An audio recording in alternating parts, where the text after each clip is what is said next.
Eh bien le bonjour à tous, c'est Sliber. Aujourd'hui on se retrouve pour une nouvelle vidéo. Ce sera un unboxing de 7x7. Un nouveau 7x7 pour que je m'y mette vraiment. Effectivement, ça faisait un petit temps que je voulais m'aventurer sur des plus gros cubes que le 5x5, c'est-à-dire le 6.6 et le 7.7. Alors le 6.6 j'avais le WRM, donc ça m'allait très bien, mais le 7x7 j'avais le MGC et j'avais vraiment besoin de changer. Concernant le 7x7 que j'ai acheté, vous allez sans doute être surpris puisqu'il ne s'agit pas d'un des 7x7 qui sont sortis récemment. Ça m'a d'ailleurs entraîné indirectement à commander sur un autre site que AtoCube, donc c'est Cubos. J'ai déjà commandé là-bas, mais je préfère commander évidemment sur AtoCube. Le problème étant qu'ils sont en rupture et je pense pas qu'ils en auront d'autres puisque justement il y a les nouveaux 7x7 qui sont sortis, il n'y a aucun intérêt normalement à commander ce 7x7 là. J'ai d'ailleurs eu la chance de quand même tester les derniers 7x7 qui sont sortis et je vais vous expliquer pourquoi j'ai préféré choisir ce 7x7 là. Donc on est parti, je vais ouvrir le paquet. Bon, il n'y a pas besoin de ciseaux. Alors il y a juste deux articles annexes, donc un Weight 5 parce que j'en ai jamais eu pour l'instant et il m'en fallait un. J'ai du silk, du DNM mais j'avais pas de Weight 5 donc c'est toujours utile. Et du DNM j'en avais quasiment plus. Voilà, donc ça c'était pas très important.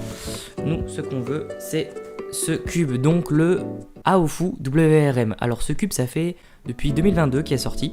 Pourquoi je l'ai choisi? Parce que j'ai eu la chance de pouvoir tester du coup un double track 7x7 et le nouveau Key Warrior M qui est sorti.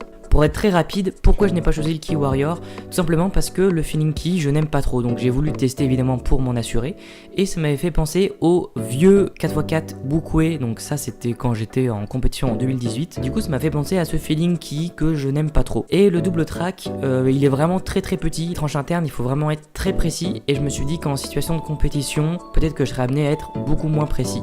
Donc c'est pour ça que j'ai choisi ce Moyu Aofu WRM que en plus j'aime beaucoup. J'ai vraiment hésité à choisir entre le Aofu double track et celui-là. Donc voilà, j'ai tranché avec ce paramètre de compétition et franchement en plus ça suit très bien avec le 6x6 WRM que j'ai. Donc voilà, je pense que je serai pas trop surpris sur le feeling. Voilà, donc c'est parti. Donc ça c'est des boîtes Moyu qui font plus trop je crois. Ça imite un peu les boîtes des Zaosu GTS2M. Je sais pas si vous en souvenez. En tout cas le format. Voilà, donc là il y a la petite boîte à outils comme d'hab où voilà le petit tournevis etc. Bon ça ce n'est pas très intéressant. On va surtout passer au cube.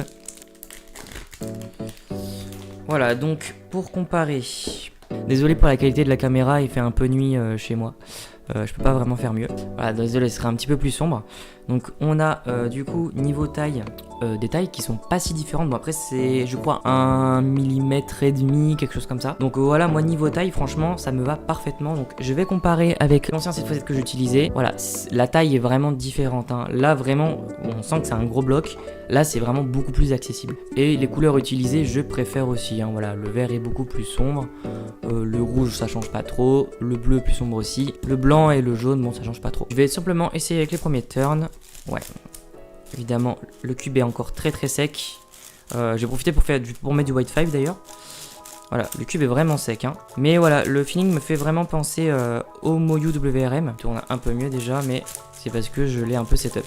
Et puis franchement j'ai pris voilà toute la compétition, donc j'étais à Chanteloup et j'étais en train de choisir entre ces trois cubes là et vraiment j'ai galéré. En partant je savais même pas vraiment lequel choisir entre les deux Moyu. Finalement voilà, je me suis dit qu'en compétition avoir un tout petit cube comme ça allait être peut-être compliqué pour être précis.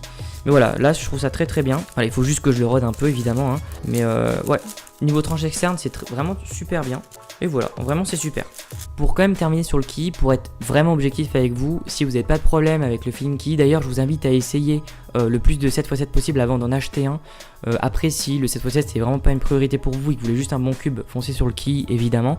Mais moi voilà, j'avais un peu de budget pour pouvoir choisir et le key c'est un très bon cube. Moi j'aime pas ce feeling key, c'est pas tout le monde qui aime, pas tout le monde qui n'aime pas non plus. Je vous invite à essayer un key 7x7 et si vraiment vous voyez pas de problème, ben achetez-le. Après c'est un cube qui est vraiment pas très cher, je dirais pas qu'il est de mauvaise facture mais il a un peu ce feeling cheap qu'il n'y a pas trop sur les Moyu. Je vous invite à tester de toute façon. voilà, c'est tout pour cet unboxing un petit peu rudimentaire. J'ai préféré aussi parler des derniers 7x7 pour aussi justifier mon choix et que vous puissiez choisir votre 7x7. Concernant le futur de cette chaîne, parce que voilà, pour l'instant il n'y a que des vidéos où je monte mes temps, c'est pas hyper intéressant. Je compte continuer les vidéos, mais j'attends juste de faire sub 1 au 5x5. Je sais, ça fait très longtemps que je dis ça. Donc voilà, je compte faire une vidéo dédiée qui servira de rétrospective sur cet objectif parce que ça fait un petit bout de temps maintenant.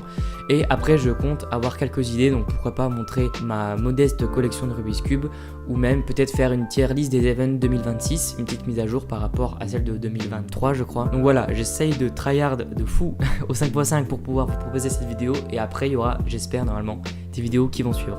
Et donc voilà, pour terminer, je voulais surtout faire ces vidéos pour vous faire coucou tout simplement. Je fais plus du tout de vlog pour les compétitions, je monte mes temps et après je débriefe sur mes temps, donc c'est pas très intéressant. Dans tous les cas, moi je vous souhaite une très bonne journée ou une très bonne soirée, cela dépend quand vous regardez la vidéo. C'était Sliber, à plus.